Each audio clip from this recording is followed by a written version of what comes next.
அவங்க எல்லா மூவிஸில் பார்க்கும்போது ஸ்பெஷலி விமன் கேரக்டர்ஸ்க்கு வந்து ரொம்ப அழகாக எழுதியிருக்காங்க. அந்த கேரக்டராக இருக்கட்டும், ரொம்ப கேரக்டரைசேஷனாக இருக்கட்டும், ரொம்ப ரியலாக. அண்ட் ஸ்பெஷலி விஜய் அப்படிதான் ஒரு கேர்ள் நெக்ஸ்ட் டோர் சிம்பிளாக ரொம்ப ஃபோக்கஸ்டான இது. But also what I really like is, நான் ஸ்கிரிப்டெல்லாம் படிக்கும்போது I hate the script with me. அந்த when I was reading it, I was like,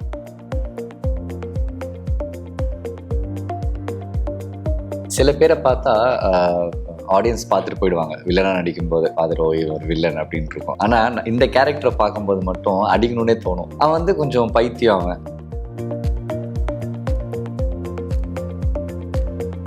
எப்போ ஒருத்தர் வந்து சார் நீங்கள் ஸ்டோன் பெஞ்சோட எக்ஸிக்யூட்டிவ் ப்ரொடியூசர் தானே சார், நீங்கள் ஸ்டோன் பெஞ்சோட மேனேஜர், நீங்கள் யாருன்னா அவர் தானே ஸ்டோன் பெஞ்ச், அவர் தான் ஸ்டோன் பெஞ்சில் எல்லாம் பார்த்துக்கிறாரு. இந்த மாதிரி பல பரிமாணங்களில் பேசுகிறாங்க. ப்ரொடியூசர் தானா என்னோட க்ளோசஸ்ட் ஃப்ரெண்ட்ஸு என்னை இன்ட்ரடியூஸ் பண்ணுறாங்கன்னு வச்சுக்கோங்களேன். I'm like why you claim yourself as a producer when you introduce me, why stone bench? அது வந்து மேபி அந்த ஒரு தாட் ப்ராசஸில் உட்காந்துருக்கும் போது இந்த படம் வருது.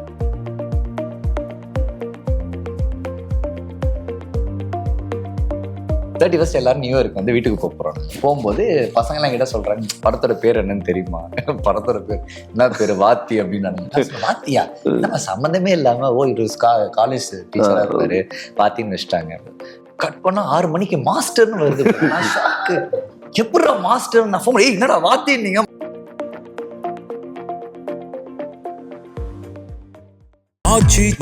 எந்த சமையலும் ருசி தேடும் ரகசியம் 20 ரூபாய். சினிமா நேயர்களுக்கு வணக்கம். இந்த எபிசோட் ஆஃப் சினிமா சொல்லிட்டு கான்வர்சேஷன் ஒரு யங் அண்ட் வைப்ரண்ட் டீமோட கான்வர்சேஷன் இருக்க போது. காரணம்னா நம்ம எல்லாருமே ஒரு லைஃப்ல இந்த ஒரு மொமெண்ட்டை தாண்டாம நம்ம லைஃபே இருக்காது. அந்த மொமெண்ட் இருக்கிற ஒரு விஷயம் தான் 29 அண்ட் ப்ளஸ் லவ். இது ரெண்டு இல்லாம நம்ம வாழ்க்கை நகராது. ஸோ அந்த என்டையர் டீம் இருக்கீங்க. என்டையர் டீமுக்கு Vikram sir first of all வணக்கம். டீசர் அண்ட் ட்ரைலர் கட், அந்த முக்கிய ஆடியோ லான்ச் எல்லாமே பார்த்த வரைக்கும் ரொம்ப சென்சிபிளாக ஒரு விஷயம் தோணுச்சு. என்னன்னா something which is beyond true to the craft அப்படின்னு தோணுச்சு. ஈவன் ட்ரைலர் கட் எனக்கு தெரிஞ்சு சிங்கிள் ஷாட்டில் ஒரு டீம் எஃபர்ட் போட்டு லான்ச் பண்ணதே ரொம்ப பெரிய ஹாப்பியாக இருந்தது. 5 நிமிஷம் ட்ரைலர் இருக்கீங்கடா பார்த்தா சிங்கிள் ஷாட்டில் அதை கன்சியூம் பண்ணியிருந்தீங்க. ரொம்ப பெரிய உழைப்பை போட்டுறீங்க. அதுக்கு மிகப்பெரிய வாழ்த்துக்கள் விகடன் சார்பா. ஸோ வில் ஸ்டார்ட்ஸ் ஃப்ரம் இதுலேருந்து ஆரம்பிக்கலாம். எனக்கு உங்களோட கேரக்டரைசேஷன் எப்படின்னா, உங்களோட எல்லா படங்களோட கேரக்டரைசேஷன்லையும் ஒரு மேட்னஸ் ஆட் ஆன் ஆகிட்டே இருக்கு. சட்டானி எடுத்துக்கிட்டா அந்த கேரக்டருக்குள்ள ஒரு அக்ரெசிவ் மேட்னஸ் ஒன்று இருக்கு. ரெட்ரோல் எடுத்துக்கிட்டா அது வந்து ஒரு வித்தியாசமான ஒரு மேட்னஸ் அது. அண்ட் இந்த படத்துல விஜய் மேல ஒரு லவ் மேட்னஸ் ஒன்று இருந்தது. Something which is ya. So I want to know the characterisation of each the film. அந்த ஃபிலிமில் இருக்கிற மேட்னஸை ஒரு கேரக்டராக பில்ட் பண்ணி பெர்ஃபார்ம் பண்ணுறது இருக்கு இல்லையா, டெலிவர் பண்ணுறது இருக்கு இல்லையா, அந்த ரெஸ்பான்சிபிலிட்டி எப்படி இருக்குது, அதை பற்றி சொல்லுங்க. இது ஒரு கேரக்டரோட எனர்ஜி தாங்க. அது ஃபஸ்ட்டு கேட்குறோம் இல்லையா, நரேஷன் கேட்கும்போதோ இல்லை எக்ஸ்பிளைன் பண்ணும்போதோ அந்த கேரக்டர் என்ன பிஹேவ் பண்ணும் என்ன அதெல்லாம் தாண்டி அந்த கேரக்டரோட மனசு எனர்ஜியாக எங்கே இருக்குன்ட்டு பார்க்குறோம். அதுக்கப்புறமா அதுக்கு என்ன தேவையோ அதுக்கு ஒர்க் ஷாப்ஸோ இல்லை வாட் எவர் இஸ் ரிக்வயர்ட் அது பண்ணிட்டு பண்ணுறது தான். ஸோ ஜிகத்தண்டாக்கு ஒரு பெரிய ஒரு ட்ரைனிங் இருந்தது. சூரி சார் அவர் கூட தான் பண்ணோம். ரெட்ரோ டைமில் மோஸ்ட்லி நானாக போய் உட்காந்து கன்சீவ் பண்ணி ஆடிஷன் டேப்ஸ் மாதிரி அனுப்பி ஒரு பேக் அண்ட் ஃபோர்த் பண்ணிட்டு we arrived at one particular இதுதான் மைக்கேல் அப்படின்னு கண்டுபிடிக்க முடிஞ்சது. சத்யாவுக்கும் வந்து திருப்பி சூரி சார் கூட ஒரு 10 நாள் சில இன்டென்ஸ் எக்ஸசைசஸ் மாதிரி பர்சனலாக அண்டர்கோ பண்ணி கண்டுபிடிச்ச ஒரு கேரக்டர் தான். ஸோ அதுக்கு மேட்னஸாக அப்படிங்கிறது எனக்கு தெரியல. பட் அந்த கேரக்டரோட ஆர்க், ஐ மீன் அந்த ஆர்க் பாத்தீங்கன்னா அதோட மேட்னஸ் இருக்கும் அதுல எப்பவுமே. யா அதுதான் நம்ம கேட்குற நரேஷனுக்கு எவ்வளோ ட்ரூவாக ஒர்க் பண்ண முடியும்னு பார்த்துட்டு என்ன விஷயங்கள் பண்ணுமோ அப்படி பண்ணுறது தான். ஐ திங்க் நீங்கள் பார்க்கும்போது அப்படி ஒர்க் ஆச்சுன்னா நைஸ். எனக்கு டீசர்க்குள்ள இன்னொரு விஷயம் பிடிச்சிருந்தது. நீங்க யார் அப்படின்னு கேட்டோடனே ஜன்னல்ல இருந்து உட்காருவீங்க, திருடர்கள் ஜாக்கிரதை அப்படின்னு சொல்லி ஏன்னா வழக்கமா ஆண்கள் பெண்கள் மகளிரை மட்டும் அப்படிதான் பார்த்துருக்க. பட் அந்த கன்வேயிங் வாஸ் நைஸ். அது ஒரு ஆக்டரா இந்த ஷார்ட் முடிச்சுட்டு இந்த எடிட்ல பாக்குறப்போ திருடர்கள் ஜாக்கிரதை இங்க ஹீரோ வந்து உட்கார்றாரு பார்க்கும்போது அது எனக்கு அது ரத்னன் அது பஸ்ல இருந்தது. அது எப்படி ஆர்ட் டிபார்ட்மெண்ட் பண்ணாங்க தெரியாது. பட் ஆனால் ஒரு மெட்டபரிக்கலா அவன் ரொம்ப ஒரு லாஸ்டா இருக்கிற ஒரு பையன், அவனு யாரோ ஒருத்தர் அவன் ஹார்ட்டை திருட போறாங்க and his life is going to change. அதுதான் அப்படிதான் நான் பாக்குறேன். Like okay, come to Vijay. ஏன்னா விஜயோட characterisation belongs to the film வந்து இங்கே சோலே பார்த்தீங்கன்னா விஜின்னு தான் ஃபீல் ஆச்சு பார்த்த வரைக்கும் டீசர் அண்ட் ட்ரெய்லர். எனக்கு அந்த மல்லிகைப்பூ அவங்க வச்சு விடுன்னு சொல்றதுல இருந்து ஒரு சிங்கிள் ஷாட்டில் பெர்ஃபார்ம் பண்ணுறதா இருக்கட்டும், ஏன்னா ஹீரோட டிரான்சிஷன் சிங்கிள் ஷாட் 5 ஸ்டெப் இங்கே போகிறாரு, 5 ஸ்டெப் இங்கே வராரு. இங்கே ஷார்ட்டில் நீங்கள் இருந்துகிட்டே தான் இருக்கீங்க. You need to react the same சர்க்கம்ஸ்டன்சஸில் ஃபுல்லாக எல்லாரும் அவங்களோட நேச்சுரலாக என்ன நடக்குது நடந்துட்டு இருக்கு. அந்த ஷார்ட்டில் தான் நான் எப்படி நீங்கள் ரியாக்ட் பண்ணுறீங்கன்னு பார்த்தேன். Being an actor reaction is the more important thing. அதை ரொம்ப அழகாக பண்ணியிருந்தீங்கன்னு ஒரு ஃபீல் இருந்தது. ப்ரீவியஸ் ஃபிலிம்ஸ்ல இருந்து இந்த கதாபாத்திரம் விஜி ஈவன் டைரக்டர் மென்ஷன் பண்ண ஒரு விஷயம், இங்கே பிரீத்தி இல்லைன்னா இந்த படம் நடந்திருக்காதுன்ற அளவுக்கு என்ன ப்ரூவ் பண்ணிட்டாங்க அப்படின்ட்டு. So how you get involve in to Viji, அதை பற்றி சொல்லுங்கள். நான் எப்போவுமே சொல்லுவேன் ஆக்சுவலி விஜி வந்து ரொம்ப இட் ஃபீல்ஸ் லைக் நான் ஃபர்ஸ்ட் கதை கேட்கும்போதே எனக்கு என்ன இந்த கேரக்டர் நம்ம மாதிரியே இருக்காங்க அந்த மாதிரி தான் தோணுச்சு. ரொம்ப சிமிலராக டு வாட் ஐ ஆம் ரியல் லைஃப்பில் என்னோட பர்சனாலிட்டி எப்படி இருக்குது அப்படி தான் இருக்குது விஜி. ஸோ அதை கேட்கும்போதே எனக்கு ரொம்ப ஒரு பர்சனல் கனெக்ட் இருந்தது விஜி போர்ட்ரே பண்ணுறது அண்ட் எல்லாமே. நீங்கள் சொன்ன மாதிரி அந்த ரியாக்ட் பண்ணுறதும் ஆஸ் அன் ஆக்டர் ஆல்சோ சில வாட்டி நீங்கள் ரியாக்ட் பண்ணணுங்கிறது தேவையில்லை. You just need to feel that moment, அந்த சீன். ஏன்னா நாங்கள் ஷூட் பண்ணும்போது ரியலான ஒரு லொக்கேஷன் லைவ் அந்த பீச்சில் இருந்தோம். அண்ட் ஸோ அப்படியே அது தானாக நடக்குது எல்லாமே. So you are just reacting to what's happening, you know அந்த மேஜிக் நடக்குது and you are reacting to that. So for me அந்த மூமெண்ட் அப்படி தான் இருந்தது. அண்ட் ரொம்ப நாளாக ஷூட் பண்ணோம். ஸோ நான் விதுவா ஃபர்ஸ்ட் பார்க்கும்போது ஆக்சுவலி இவங்க முன்னாடி பண்ண கேரக்டர்ஸ் எல்லாமே நான் மறந்துட்டேன். இவங்க சத்யா மாதிரியே இருந்தாங்க. ஸோ அப்போ இருந்து நான் சத்யாவாக தான் பார்த்தேன் இவங்க. ஸோ ஆல்சோ அந்த ஷூட்க்கு அப்புறம் ஐ ஸ்டார்டட் காலிங் விது. ஏன்னா அது வரைக்கும் எனக்கு சத்யாவாக தான் நான் அட்ரஸ் பண்ணிட்டு இருந்தேன். So it was all like ரொம்ப நாளாக பண்ணோம். So viewer in that zone that okay Sathya Viji இதுதான் இவங்களோட வேர்ல்டு. ப்ரீவியஸ் ஃபிலிம்ஸ்லேருந்து இது ஒரு டிஃப்ரெண்ட்டான வேர்ல்டாக இருந்தது, ரொம்ப ரியலாக. You know every thing was beautiful. நல்லா இருந்துச்சு ஷூட் பண்ண. எனக்கு இந்த கன்வேயிங் ரைட்டிங்கில் ரொம்ப பிடிச்சது என்னன்னா இந்த பொய்டிக் கன்வேயிங். லைஃப் லாங் அண்ணாந்து பார்க்க ரெடியான அவர் கேட்குறாரு. ஆடியன்ஸ்க்குலாம் போய் ரீச் ஆகிறதுக்கு முன்னாடி ஆர்டிஸ்ட்டுக்கு தான் அந்த ரைட்டிங் ஃபஸ்ட்டு ரீச் ஆகும்.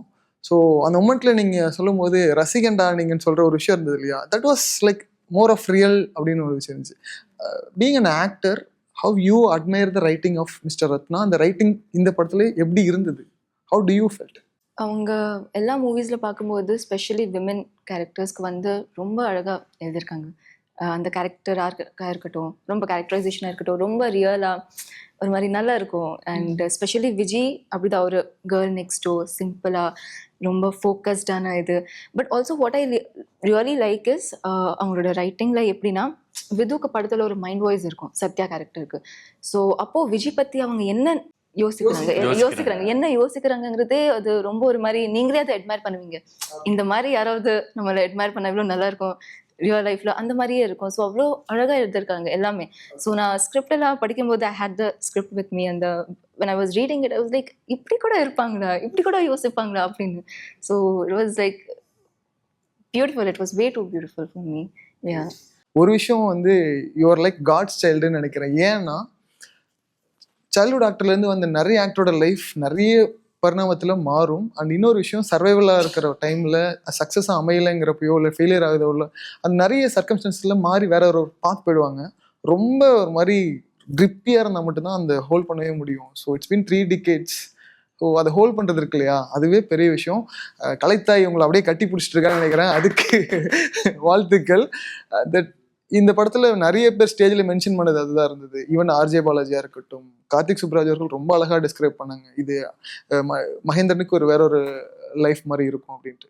டீசர் ட்ரைலர் எதுலேயுமே ரிவீல் பண்ணல. ஸ்டேஜில் வந்து மகேந்திரன் முதல்ல பேசிட்டாரு. பட் இந்த படத்தோட ஆர்க் என்னவா இருக்கும்னு தோணுதுன்னா எங்களுக்குலாம் வந்து பார்க்குறப்போ விது இருக்காரு, ஹீரோயின் இருக்காங்க, அப்போ ஆண்டகனிஸ்ட் அதெல்லாம் இருப்பாரு அப்படின்னு ஒரு பிளைண்டான ஒரு தாட் போகுது இல்லையா. பட் அதுலேருந்து என்ன வேறையா இருக்கும்னு எதிர்பார்க்கலாம். இல்லை கண்டிப்பாக நீங்கள் சொல்கிறதான். பட் ஆனால் அது சில பேரை பார்த்தா ஆடியன்ஸ் பார்த்துட்டு போயிடுவாங்க வில்லனாக நடிக்கும்போது, பார்த்துட்டு ஒரு வில்லன் அப்படின்ட்டு இருக்கும். ஆனால் இந்த கேரக்டரை பார்க்கும்போது மட்டும் அடிக்கணுன்னே தோணும். சச் இரிட்டேட்டிங் கேரக்டராக இருக்கும். அவன் வந்து கொஞ்சம் பைத்தியம், அவன் கூட பொண்டாட்டியை கலாய்ப்பான், ஹீரோவை கலாய்ப்பான். அவன் ரொம்ப கேஷுவலாக இருப்பான். ஆனால் அவனுக்கு ஒரு பிரச்சனை உள்ளே இருந்துகிட்டே இருக்கும். அது வந்து டேரக்டர் வந்து சூப்பராக எழுதியிருப்பார். ஏன்னா சொசைட்டியில் இருக்க எல்லாருக்குமே ஒரே பிரச்சனை தான், அவன் பிஹேவியர் தான் மாறுது. அவர் ஹீரோவாக இருக்கார், நான் வில்லனாக இருக்கேன், அவ்வளோதான். பட் எனக்கும் அதே பிரச்சனை தான் இருக்குது, அதை நான் எப்படி ஃபேஸ் பண்ணிட்டு இருக்கேன் அப்படின்ற ஒரு கேரக்டர். அவர் ஃபஸ்ட்டு இவ்வளோலாம் என்கிட்ட அவர் சொல்லவே இல்லை. அவர் என்கிட்ட ஒரு கேரக்டருக்கு பண்ணோம் அப்படின்னாரு. எனக்கு ரத்னானோட ரைட்டிங் இது வரைக்கும் நான் படித்ததே கிடையாது, நான் அவர் பார்த்ததே கிடையாது. அவர் லோகேஷ்னா ரத்னானா 2 பேரோட ரைட்டிங் அவங்க என்ன எழுதுவாங்க அவங்க பேப்பரில் இது வரைக்கும் நான் பார்த்ததே கிடையாது. பிளைண்டாக அவங்க லோகேஷ்னா ஒரு விஷயத்த என்கிட்ட சொல்லுவார், அதை நான் எடுத்துப்பேன், நான் ஓகே இதுவா அப்படின்னு நான் கேட்பேன், ஆமான்னு சொல்லுவேன். அப்படி தான் நான் நடித்தேன். எனக்கு பழக்கம். இவங்க சொல்லும் போது எனக்கு ரொம்ப ஷாக்கிங்காக இருக்குது, நான் ஏன் அந்த பவுண்டெல்லாம் பார்க்கவே இல்லை அப்படின்ட்டு. எனக்கு மெயினாக பிரீத்தி சொல்லும்போது நான் எனக்கு அந்த பவுண்ட் படிக்கிற பழக்கம் எனக்கு பெருசாக கிடையாது. நான் கதையை கன்சியூம் பண்ணுவேன், அது எனக்கு என்ன புரியுதோ அதை நான் டெலிவரி பண்ணுறது எனக்கு பழக்கம். அண்ட் அது எனக்கு ரத்னா மேலே ஒரு பிளைண்ட் ட்ரஸ்ட் ஒன்று இருந்துச்சு. ஓகே இவர் ஒன்று எழுதுனா, ஏன்னா அவங்க தானே மாஸ்டர் எழுதுனாங்க, அந்த பவானி கேரக்டர் அவங்க தானே எழுதுனாங்க. ஸோ அப்படி ஒரு ரைட்டர் அவங்கள கூப்பிட்றாரு சொல்லும்போது எனக்கு அவர்கிட்ட எதுவுமே கேட்கணும்னு தோணலை. அவர் வில்லன் சொன்னார், எனக்கு அது ரொம்ப பிடிச்சது. எனக்கு வில்லனாக பண்ணுறது ரொம்ப ரொம்ப பிடிக்கும் வேற. ஸோ அதனால் அப்படி பிளைண்டாக உள்ளே போனேன் அண்ட் ரொம்ப நம்பினேன். இன்னைக்கு அவங்க பேசுனதெல்லாம் பார்க்கும்போது மேபி நாளைக்கு ஆடியன்ஸ் பார்க்கும். எனக்கு இப்போ மாஸ்டரில் பார்த்தீங்கன்னா எக்ஸ்டர்னல் லேயரில் தெரியும் அதோட அக்ரெஷன் எல்லாமே, இதில் இன்டர்னல் லேயரில் இருக்கும்னு தோணுது. ஏன்னா இதில் வந்து major portion of acting maybe மகேந்திரனுக்கு வந்து ரொம்ப எக்ஸ்பிரசிவாக ஓவராக ட்ராமாட்டிக்காக இல்லாமல் ரொம்ப அரகண்டா அப்படியே ரொம்ப கன்னிங்கா இருக்கும். ரொம்ப ஒரு மாதிரி அவர் ரொம்ப ரியாக்ட் பண்றோம் பார்க்கறதுலாம் ஒரு மாதிரி தான் இருக்கும். ரொம்ப நல்லா இருக்கும் அந்த கேரக்டர். எனக்கு ரொம்ப ஹாப்பி அதை பண்றது. எங்களுக்கும் வரும் செம்ம காண்டாகும் உங்களுக்கு. ஆமா இது வந்து ஒரு ஒரு ஒரு சீன் ஒன்று இருக்கும், அந்த சீன்ல வந்து பார்த்துன்னே இருப்பேன், அடிக்கலாமா வேணாமா, நான் அடியே நின்ற மாதிரி தான் அந்த கேரக்டரே இருக்கும். ரொம்ப ரொம்ப எனக்கு ரொம்ப ஹாப்பி இந்த மாதிரி ஒரு ஆர்டிஸ்டோட பெர்ஃபார்ம் பண்ணும்போது. Even he described you as well, அதுவும் நல்லா இருந்தது. ஒரு அந்த வெல்கமிங் திங் ரொம்ப முக்கியம் நினைக்கிறேன் ஒரு டீம் ஒர்க் பண்றப்ப, கொலாபரேட்டிவ் திங். எனக்கு ரொம்ப ஆக்சுவலி பொறாமையா இருக்கும் இந்த டீம் பார்க்கும்போது. அவங்கள வந்து நான் ஒரே ஒரு தடவை தான் பார்த்தேன், பட் அன்னைக்கு கூட அவங்க பர்ஃபார்மன்ஸ் எனக்கு எதுவுமே தெரியல. நான் இந்த டீசர் இதெல்லாம் பார்க்கும்போது, இந்த சிங்கிள் சீன்லாம் பார்க்கும்போது ஐ வாஸ் லைக் வாவ், இவங்களோட நம்ம ஏன் நடிக்கவே இல்லை அப்படின்னா. ரொம்ப நல்ல டீம். அடுத்ததாக கூலிங் கிளாஸ்லாம் போட்டு முகமது கஜினிக்கு அப்புறம் இந்த படம் உங்களுக்கு முகமது கஜினி 17வது படத்தில் வெற்றி, இந்த மாதிரி 18வது படத்தில் நீங்கள் ப்ரொடியூசர்னு எல்லாருக்கும் தெரிஞ்சது ரொம்ப ஹாப்பி. ஏன்னா அதுக்கு முன்னாடி வந்து உங்களோட ஆக்டிங் ஃபில்ம்ஸ் எல்லாம் பார்த்துருக்கோம். பட் அக்கார்டிங் டு யூ ஃபில்மோகிராஃபியில் ஐ மீன் 2012 ஆரம்பித்த ஜேர்னின்னு நினைக்கிறேன், 12. ஸோ ஓவரால் இந்த 12 இயர்ஸ் ஐ மீன் 14 இயர்ஸ் நிறைய அனுபவங்கள் கொடுத்துருக்கோம். பட் 29 எப்படி எல்லாருக்கும் ஒரு ஐடென்டிட்டி கிரைசிஸாக இருக்கோ, அது மாதிரி உங்க லைஃப்ல இந்த படம் ஒரு ஐடென்டிட்டி கிரைசிஸா அதை பிரேக் பண்ண ஒரு விஷயமா இருக்குன்னு தோணுச்சு. Tell us about that moment. Identity crisis, that's the film, அதுதான் பேசுது. எனக்கு வந்து நான் அதை ஐடென்டிட்டி கிரைசிஸா இது வரைக்கும் பார்க்கல. அதாவது இந்த 18 படங்கள்ல நான் 17 படம் வரைக்கும் பார்க்கல. 18வது படத்தில் வரும்போது தான் லைட்டாக தோண ஆரம்பிச்சிச்சு. ஓகே, ஏன்னா இதுக்கு முன்னாடி நான் ப்ரொடியூசர் அப்படின்றது வந்து எனக்கு தெரியும், எல்லாமே நான் பண்ணுறது தெரியும். Karthik is the face of the company. என்னோட இன்னொரு பார்ட்னர் கல்யாணம் இருக்காரு. See, the point is, எனக்கு I never expect respect from anyone, but nobody should disrespect me for no reason. இதுதான் இதோட பேஸ் டம்லைன். எப்போ ஒருத்தர் வந்து சார் நீங்கள் ஸ்டோன் பெஞ்சோட எக்ஸிக்யூட்டிவ் ப்ரொடியூசர் தானே, சார் நீங்கள் ஸ்டோன் பெஞ்சோட மேனேஜர், சார் நீங்கள் வந்து கார்த்திக் சுராஜோட மேனேஜர், நீங்கள் யாருன்னா அவர் தானே ஸ்டோன் பெஞ்ச், அவர் தான் ஸ்டோன் பெஞ்சில் எல்லாம் பார்த்துக்கிறாரு. இந்த மாதிரி பல பரிமாணங்களில் பேசுகிறாங்க. ப்ரொடியூசர் தானா, என்னோட க்ளோசஸ்ட் ஃப்ரெண்ட்ஸு என்னை இன்ட்ரடியூஸ் பண்ணுறாங்கன்னு வச்சுக்கோங்களேன். அங்கே ஒரு இன்வைட்னா he's Karthikeyan Santhanam stone bench. I'm like why you claim yourself as a producer, when you introduce me, why stone bench? அது வந்து பிரேக் பண்ணணுன்றது எனக்கு ஒரு இன்டென்ஷனாகவே இல்லை. But once when you do something and அது ரிஃப்ளெக்ஷனில் வரல அப்படின்ற போது மேபி அந்த ஒரு தாட் ப்ராசஸில் உட்காந்துருக்கும் போது இந்த படம் வருது. இந்த படம் வருது, இந்த படத்தோட ஸ்கிரிப்டை வாசிக்கிறேன், and it speaks about identity crisis. I mean like God is in some way telling me okay, and கார்த்திகே இதை ஓப்பனாக வந்து சொல்லு, you go out, step out, speak. ஏன்னா அது ஒரு முக்கியமான விஷயம். இது எல்லாத்துக்கும் முழுமையான காரணம் வேற யாருமே கிடையாது, நான் ஒருத்தன் தான். ஏன்னா நான் வெளியே வரல, I tend speak, I tend go anywhere, I tend tell the world what it is. எனக்கு வந்து B2C, அதாவது மக்களுக்கு நான் ப்ரொடியூசர் தெரியணும்னு எனக்கு ஆசையே கிடையாது, அது எனக்கு எண்ணமும் கிடையாது. ஆனால் இண்டஸ்ட்ரிக்குள்ளே இருக்கீங்க, இப்போ நீங்கள் இன்டர்வியூ பண்ணுறீங்க, உங்களுக்கு நான் ப்ரொடியூசர் தெரியணும்ல. ஏன்னா இன்டர்வியூவில் உட்காந்துருக்கும் போது நீங்கள் எக்ஸிக்யூட்டிவ் ப்ரொடியூசர்னு கேட்டவங்களா இருக்காங்க. ஸோ அப்போ இதுக்கு முக்கியமான காரணம் வந்து நான் ஒருத்தன் தான், வேற யாரும் இதுக்கு காரணம் இல்லை, யாருக்கும் பிளேம் பண்ணுறது இல்லை. Maybe let me slowly start coming out, and then if the narrative has to change, let it change. இல்லாட்டி I'll be happy. அவ்வளவுதான். எனக்கு ஆக்சுவலா தமிழ் சினிமாவில் கார்த்தின்ற கதாபாத்திரம் கதாநாயகலாம் பாத்திரம் கார்த்தியவே பிடிக்கலன்ற அளவுக்கு ஒருத்தர் சொல்றாரு எப்பா அப்படின்னு. பட் ஆனா எனக்கு 3 பேருக்கு இந்த ஐடென்டிட்டி மேட்டர் ரொம்ப அழகா கனெக்ட் ஆச்சு. இவருக்கு மாஸ்டர்ன்ற ஒரு டேக்லைன் வந்து ரொம்ப நாளா இருந்துட்டே இருந்துச்சு. அதை நினைச்சு அவரே அந்த ஐடென்டிட்டி கிரைசிஸை ஃபீல் பண்ணியிருக்காரு. ஈவன் டைரக்டர் சொல்லியிருக்காரு, வருவாங்க லோகேஷ் கனராஜ் எப்படி இருக்கான்னு கேட்பாங்க, விஜய் சார் எப்படி இருக்கான்னு கேட்பாங்க, இங்க ரத்னான்றவர் எங்க இருக்காரு. ஸோ அதை பிரேக் பண்ற மாதிரியான ஒரு மொமெண்ட் நினைக்கிறேன். ஸோ உங்க லைஃப்ல நீங்க யாரு அப்படின்னு கேட்ட மொமெண்ட் எல்லாருக்குமே இருந்திருக்கும். So I want to go with related to your life with a film. Then will starts with producer. இப்பதான் ப்ரொடியூசர் இருக்கணும். நீங்க யாருன்னு உங்களை கேட்ட மொமெண்ட் உங்க லைஃப்ல எப்போ நடந்துச்சு, அந்த இன்சிடென்ட், அதுக்கப்புறம் அது நடந்திருக்கலாம். நீங்க யாரும் நிறைய இடத்துல கேட்டிருக்காங்க. அது வந்து மத்தவங்க கேட்டது இருக்கணும், நீங்களே உங்களை கேட்டது நான் என்ன பண்ணிட்டு இருக்கேன் அப்படின்ற ஒரு கேள்வி வரும். மத்தவங்க கேட்கும்போது நான் கேட்டேன் இல்லையே, அது வரைக்கும் நான் ரொம்ப ஜாலியா இருந்தேன். நான் உண்டு என் வீடு உண்டு அப்படின்ற மாதிரி அதான் ஜென்ரலா சொல்லுவாங்க. நான் எப்படி வாழ்றேன்னா 3 வேளை சோறு, 1 வேளை பீரு, போக காரு, நல்ல பேரு, வாழ்க்கையில நிம்மதியா இருக்கேன். எனக்கு யாரும் எது ஓகேங்களா. இப்படிப்பட்ட ஒருத்தனை நீங்க யாருன்னு யோசிக்க வச்சிருக்குன்னா அப்ப அது வந்து அந்த தருணங்களை யோசிச்சு பாருங்க நீங்க. அப்பதான் வந்து ஏன்னா ஒரு எக்ஸாம்பிள் சொல்றேன். ஆஃபீஸ்க்குள்ள ஒருத்தர் வராரு, காரை கொண்டு போய் நிப்பாட்டும் போது அந்த பைக் அங்கே நிப்பாட்டியிருக்காரு. அந்த பைக் அங்கே நிப்பாட்டும் போது கொஞ்சம் விளைவிக்கோங்க உடனே சார் டேரக்டர் சாரை பார்க்க வந்திருக்கேன் அப்படின்னாரு. 3 ஆஃபீஸ் இருக்கு, ஆஃபீஸ்க்குள்ளேயே 3 ப்ராஜெக்ட் ஓடிட்டு இருக்கு. I don't want to name the project. பரவாயில்லைங்க, டேரக்டர் சார் சொன்னா என்னங்க, வண்டியை கொஞ்சம் நேரத்துக்கு காரை நிப்பாட்டும் அப்படின்னு. சார் நீங்க அவர் தான் சார் சொன்னாரு அப்படின்னாரு. நான் பொறுமையா அப்படியே வண்டியிலேருந்து இறங்கி வந்து எந்த படத்துக்கு, ஏன்னா 3 படம் இருக்கிறதுனால எந்த டேரக்டர் அப்படின்னே ஒரு டேரக்டர் பேர் சொல்றாரு. சூப்பருங்க, ஓகே, மாசம் 1ஆம் தேதி சம்பளம் வந்துருது அவங்களுக்கு அப்படின்னு கேட்குறேன். சார் கரெக்டாக வந்துடும் சார் அப்படின்னா. சம்பளம் யார் போடுறான்னு தெரியுமா அப்படின்னு. Stone bench sir. Stone bench தாங்க, அது யார் சம்பளம் போடுறா? நான் தான் சம்பளம் போடுறேன், நான் தான் அந்த தயாரிப்பாளர், தயவு செஞ்சு கொஞ்சம் வட்டி நாத்தி வைங்க. இந்த மொமெண்ட் போகும்போது அதை நான் வந்து டிப்ளமேட்டிக்காக ஹேண்டில் பண்ணாலும் ஒரு பக்கத்தில் எனக்கு என்னன்னா, நான் அவர்கிட்ட இன்னொன்று சொன்னேன், இதே கேள்வியை நீ ஆஃபீஸ் கேட்டுக்கு வெளியே வச்சு கேட்டிருந்தேன்னா நான் இவ்வளோ பேசியிருக்க மாட்டேன். நான் என் வண்டியை தள்ளி நிப்பாட்டிட்டு போயிடுவேன். என்னோட ஆஃபீஸ்க்குள்ளே வந்து என் கேட்டுக்குள்ளே வந்துட்டு நீ யாருன்னு அப்படின்னு கேள்வி கேட்கும்போது இன்னொருத்தவங்களை சொல்லும்போது இந்த மாதிரி தருணங்கள் எனக்கு நிறைய வர ஆரம்பிச்சு. இல்ல நம்ம பாக்குற லைஃப்ல இது MS தோனி படத்திலே கனெக்ட் ஆகும். ஒரு டிக்கெட் சக்கரா இருக்கப்போ, ஒரு உட்காந்துருக்கப்போ நான் எந்த வேலையை பார்த்துட்டு இருக்கேன், நான் யாரு, இது என்னோட வேலையா, அந்த ஒரு டெசிஷன் மேக்கிங் தான் நீங்க யாருன்னு கேட்கற வைக்கிற மொமெண்ட் நினைக்கிறேன். அந்த மொமெண்ட் நான் அதுதான் எனக்கு I can sense it. Mahi bro, நான் ரொம்ப நல்ல படம்லாம் பண்ணிட்டு ஒரு 6-7 வருஷம் கேப் விழுந்ததுக்கு அப்புறம் திடீர்னு போய் நிற்கும்போது ஏன் வந்தீங்கன்னு கேட்பாங்க சில டைரக்டர்ஸ் எல்லாம். சொல்லுங்க மகேந்திரன் என்ன விஷயம் அப்படின்னுவாங்க. நான் ஒரு ஆக்டராக தான் நான் போயிருப்பேன், அவங்ககிட்ட நான் போயிருப்பேன். நான் வந்து வேற என்ன ஒரு டைரக்டரை நம்ம பார்ப்போம், வேற என்ன ப்ரொடியூசரை பார்ப்போம். ஏன்னா நான் எந்த ஹீரோஸ்கிட்டையும் நான் எதுவுமே நான் கேட்கவே மாட்டேன். ஏன்னா அவங்களே ஒரு ப்ரொடியூசர் டைரக்டர் நினைச்சாதான் அவங்க ஆக்டராகவே இருப்பாங்க. ஸோ அவங்ககிட்ட கேட்டு எந்த யூஸும் கிடையாது, அண்ட் அவங்களால ஒன்றும் பண்ணவும் முடியாது பெருசாக. ஸோ நான் சில டேரக்டர்கிட்டலாம் பார்க்கும்போது சொல்லுங்க மகேந்திரன் என்ன விஷயம், எப்படி இருக்கீங்க, என்ன விஷயமா வந்தீங்க சார், வேறு எதுக்கு சார் வருவேன் உங்ககிட்ட. ஸோ அந்த டைம் நீ ஏன் வந்தீங்க பாய் ஏன் அப்படின்னு ஒன்று கேட்குறது. அப்போ கேட்கும் போதெல்லாம் நம்மளுக்கே தோணும்ல, ஏன்னா நம்ம அது கரெக்டான ஆக்டராக தானே நம்ம இருக்கோம், நம்ம ஆக்டிங் தானே வரோம், ஏன் அவங்களுக்கு ஏன் தோணுது அப்படின்னு அந்த டைம் எல்லாமே. ஓகே, ஆனா எனக்கு இந்த ஐடென்டி கிரைசிஸ்ல சில பேருக்கு மட்டும் தான் வித்தியாசமா ஒன்று நடக்கும். அவர் இந்த மாஸ்டர்ன்றது வந்து மகேந்திரன் மூவ் ஆனாரு, அந்த மூவ் ஆன படம் பேரு மாஸ்டர் ஆயிடுச்சு. ஐயோ இங்க பாருங்க, இந்த மாஸ்டர்ல இருந்து இந்த மாஸ்டர் மகேந்திரன் ஆயிட்டாரு. அண்ணா அது பயங்கர ஃபன். நாங்க டிசம்பர் 30th ஷூட் முடிக்கிறோம். ஓகே, 31st எல்லாரும் நியூ இயருக்கு வந்து வீட்டுக்கு போறோம். நாங்கள் போகும்போது பசங்களாம் கிட்ட சொல்றாங்க, படத்தோட பேர் என்னன்னு தெரியுமா, படத்தோட பேர் என்ன பேரு, வாத்தி அப்படின்னு. வாத்தியா, நம்ம சம்மந்தமே இல்லாம இவரு காலேஜ் டீச்சரா இருப்பாரு வாத்தின்னு வச்சுட்டாங்க. கட் பண்ணா 6 மணிக்கு மாஸ்டர்னு வருது.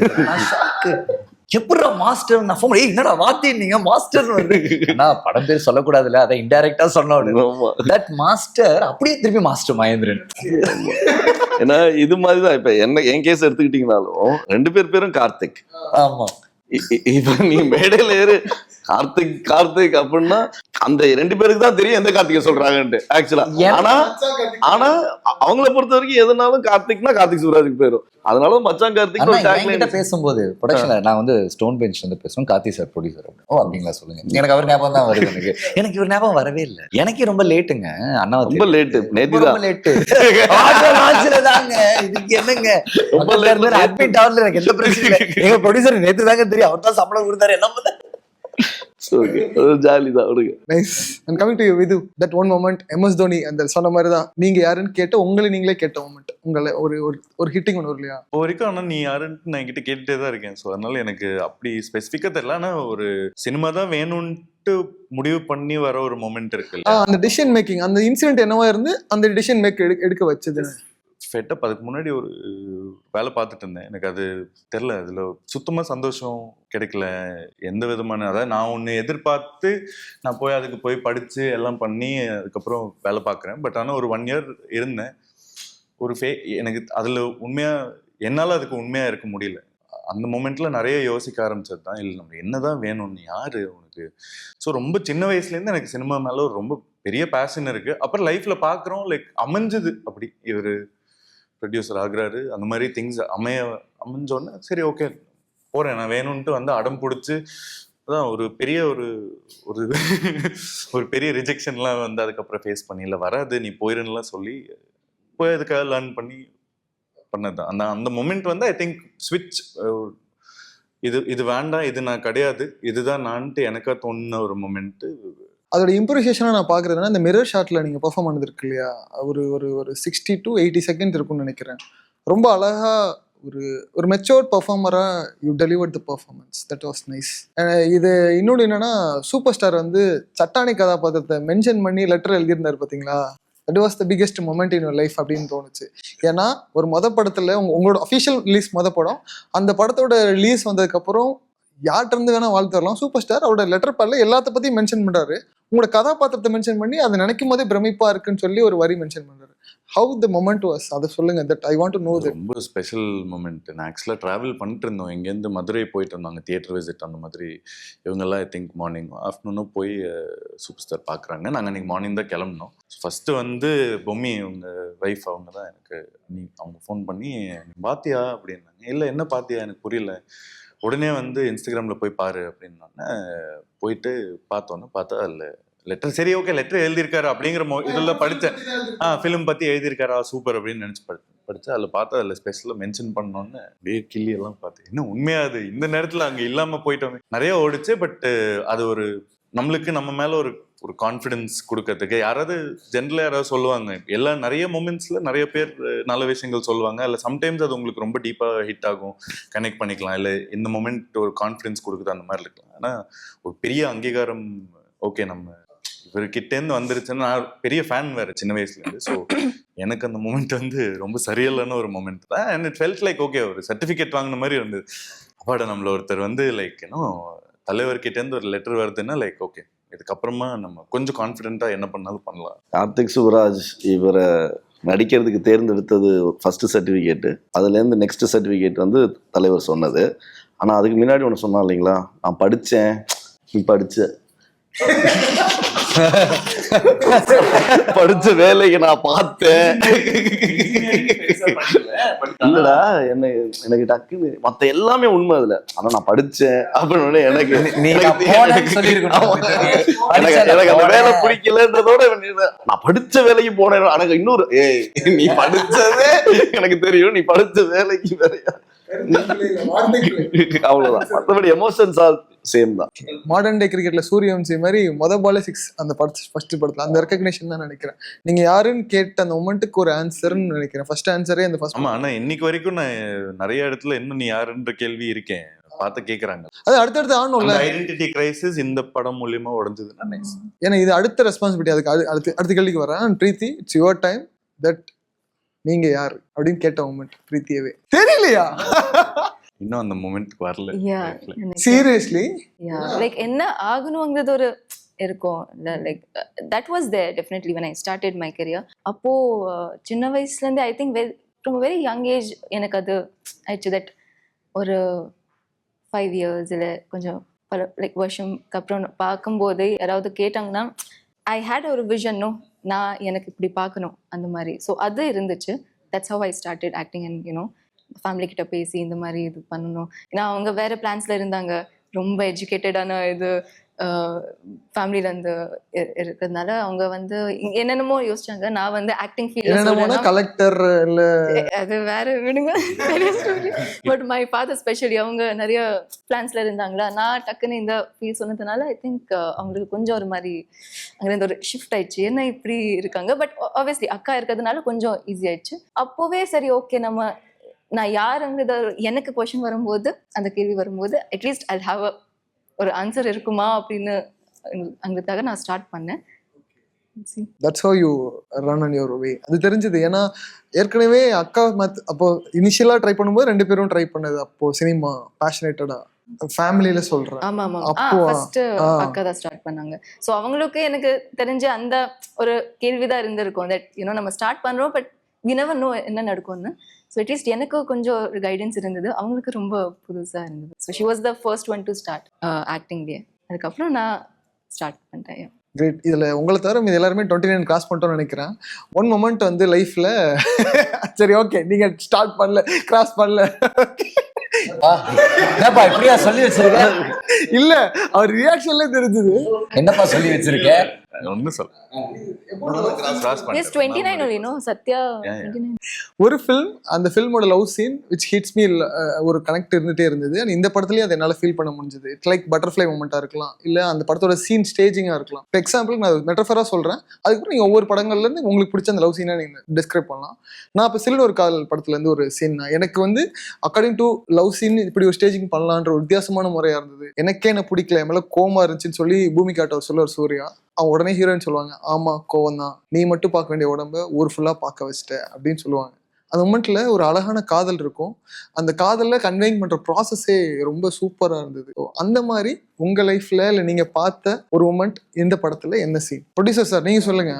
நீங்க பர்சனல் லைஃப்ல இருந்தா பர்சனல் லைஃப்லயும் சொல்லலாம். ஏன்னா கூலிங் கிளாஸ் எல்லாம் போட்டிருக்கீங்கன்னா கண்டிப்பா. என்னங்க கூலிங் கிளாஸ் இவன்ட்ட தான் கேட்டேன், இது கண்ணாடி இவன் கேட்டதுக்கு சரி தம்பி உடையான் படைக்க அஞ்சான்னு இவனை நம்பி கண்ணாடியை போட்டு சொல்லுங்க கார்த்திக். ஏன்னா தமிழ் சினிமா அதிகமா காதல் படங்களை கொண்ட பேரே கார்த்திக் தான். கரெக்ட்.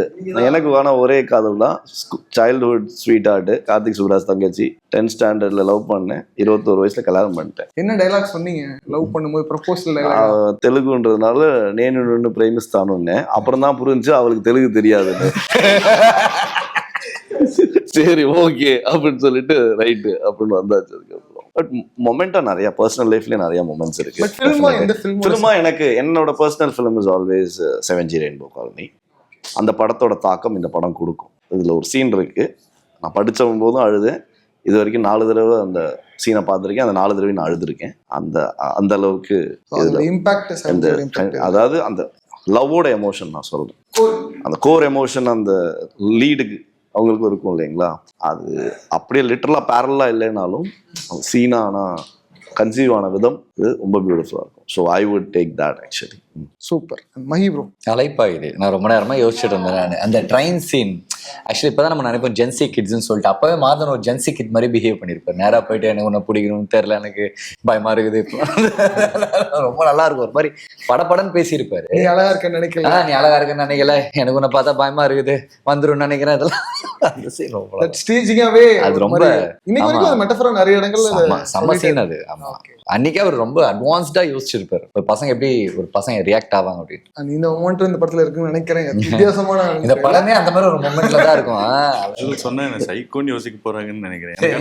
வந்துச்சு ரொம்ப இம்பாக்ட் ஆயினா ரொம்ப டிஃப்ரெண்டா கன்சீவ் பண்ணி எனக்கு குணால் அவரு அது ஒரு ஆனா அந்த அவர் அது கன்சீவ் பண்ண அது சொன்ன விதம், அது என்ன இன்டென்சிட்டியில அந்த எமோஷன் இருக்குங்கிறது வந்து ரொம்ப அது ரொம்ப மேஜிக்கலான ஒரு எமோஷன் இன்டென்சிட்டி நினைக்கிறேன். எப்படி அதை ரைட்டிங்கா என்ன பண்ணி அப்படி புல் ஆஃப் பண்ணாங்க பெர்ஃபார்மன்ஸ் என்னன்னு எனக்கு தெரியாது. But how it makes me feel ஒரு லவ் ஃபிலிம்ல அது ரொம்ப ஆழமா ஒரு இடத்துல ஃபீல். மேட்லி இன் லவ்னா அந்த படம் தான். பாத்தீங்களா இங்க கூட மேட்னஸ் கனெக்ட் பண்றீங்க. சொல்ல போறாங்க இல்ல அந்த அன்போட ஆழம் தான் இப்ப வந்து மஞ்சுமல் பாய்ஸ் வரைக்கும் ஹிட் ஆனதுக்கு காரணம் என்னன்னா தட் ஒரு மொமெண்ட் இருக்கு இல்லையா, அது அன்போட ஆழத்தை அதை கன்வே பண்ணுது, கன்சியூம் பண்ணுது. Super different choice. I really admire the way you consume film. That is good. To you Preethi? Alaipayuthe. Alaipayuthe. Actually, ஏன்னா நான் ரொம்ப லேட்டா பார்த்தேன். நம்ம படம் ஸ்டார்ட் பண்ணும்போதே எனக்கு ரத்னா சார் கேட்டாரு, பார்த்துருக்கீங்களா அலைபாயுதேனா? இல்லை சார் பார்க்கல, சாங்ஸ் மட்டும் கேட்டிருக்கேன், பட் படம் பார்க்கலன்னு சொன்னேன். அப்புறம் பாருங்க பிரீத்தி, நல்லா இருக்கும் படம் அப்படின்னு சொன்னாங்க. ஒரு வாட்டி பார்த்தேன், 2 வாட்டி பார்த்தேன். ஐ கெப்ட் அந்த ஒரு ரீவாட்ச் மாதிரியே ஆயிடுச்சு எனக்கு. ஸோ ஐ திங்க் யா அலைபாயுதே. அந்த ப்ரொப்போசல் சீன் மட்டும் இல்லாமல் ஓவரால் அவங்களோட அந்த லவ் ஜேர்னி இருக்குல்ல, அதுவே பயங்கரமா இருக்கும். அவங்க பிஹேவியரே 2 பேருக்கு ரொம்ப யூனிக்கா இருக்கும். அப்படியே விஜய்க்கு வந்தா விஜயோட லவ் போர்ஷன்ஸ் என்ன மாதிரி தாக்கத்தை கொடுக்கும் டு யுவர் ஆடியன்ஸ்? லவ் போர்ஷன்ஸா? Love emotions. லவ். ஸோ விஜய்க்கு வந்து என்னன்னா ரொம்ப ஃபோக்கஸ்டான கிளாரிட்டி இருக்கிற ஒரு பொண்ணு. But at the same time ஒரு இமோஷனல் சைடு இருக்கும்ல எல்லாருக்குமே. ஸோ லவ்ங்கிறது இருக்கு, but at the same time she is also very ஒரு கோல் ஓரியன்டா, கெரியர் ஓரியன்டா அந்த மாதிரி.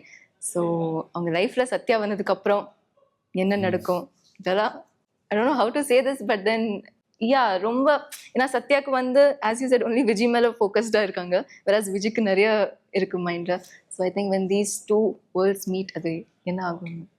சினிமாவோட அல்காரிதம்லேயே கிராமட்டிக்கலாக பார்க்குறப்போ இந்த நம்பர் பேஸ்டு ஃபிலிம்ஸ் நிறைய ஒர்க் ஆயிருக்கு. லைக் 96 இருக்கட்டும், சார்லி 777 அது நீங்கள் தமிழில் ரிலீஸ் பண்ணியிருந்தீங்க. So that was nice. And இங்கே 29. ஸோ நம்பர் எப்பவுமே எல்லாரும் எண்கள் எப்பவும் கைவிடாதுன்னு சொல்லுவாங்க. அது மாதிரி இந்த படம் உங்களை எல்லாரையும் லைஃப்ல கைவிடாதுன்னு சொல்லி விகடன் சார்பாக பெரிய வாழ்த்துக்கள். தேங்க்யூ.